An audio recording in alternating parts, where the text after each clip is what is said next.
Guys, ഇന്നൊരു ചക്കപ്പൊരിയുടെ recipe ഉണ്ടല്ലോ.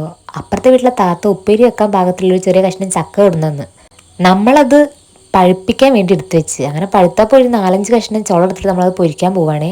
നമുക്ക് ഇതിനായിട്ട് ഒരു ഗ്ലാസ് മൈദപ്പൊടിയാണ് ആവശ്യം. നമ്മളിവിടെ സാധാരണ അത് അരിച്ചിട്ടാണ് എടുക്കാറ്. അങ്ങനെ ഒരു ഗ്ലാസ് മൈദപ്പൊടി ഇതിലേക്ക് എടുക്കുന്നുണ്ട്.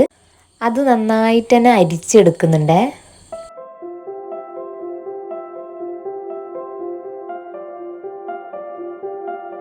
അങ്ങനെ അരിച്ചെടുത്ത മൈദപ്പൊടിക്ക് നമ്മൾ ഒരു ചെറിയ സ്പൂണ് പഞ്ചസാരയും കുറച്ച് മഞ്ഞൾപ്പൊടിയും കുറച്ച് ഉപ്പും പിന്നെ ചെറിയൊരു സോഡക്കാരം ഇട്ടിട്ട് അത്യാവശ്യത്തിന് വെള്ളം ഒഴിച്ചിട്ട് നന്നായിട്ട് കുഴച്ചെടുക്കുന്നുണ്ട്. കുഴച്ചെടുക്കല്ല, നല്ല ലൂസ് പരുവത്തിലാക്കുന്നുണ്ട്.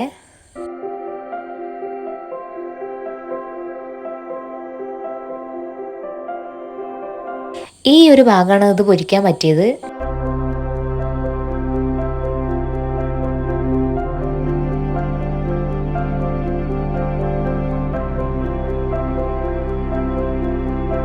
അങ്ങനെ ചുള കളഞ്ഞ് വെച്ചിട്ടുള്ള ചക്ക കഷ്ണം നമ്മൾ ആ ബാറ്ററിൽ മുക്കിയിട്ട് തിളച്ച എണ്ണയിലിട്ട് പൊരിച്ചെടുക്കുകയാണ്.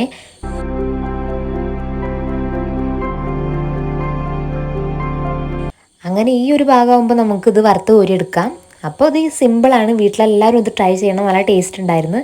അപ്പോൾ ഇഷ്ടപ്പെട്ട ലൈക്ക് ചെയ്യാൻ മറക്കല്ലേ.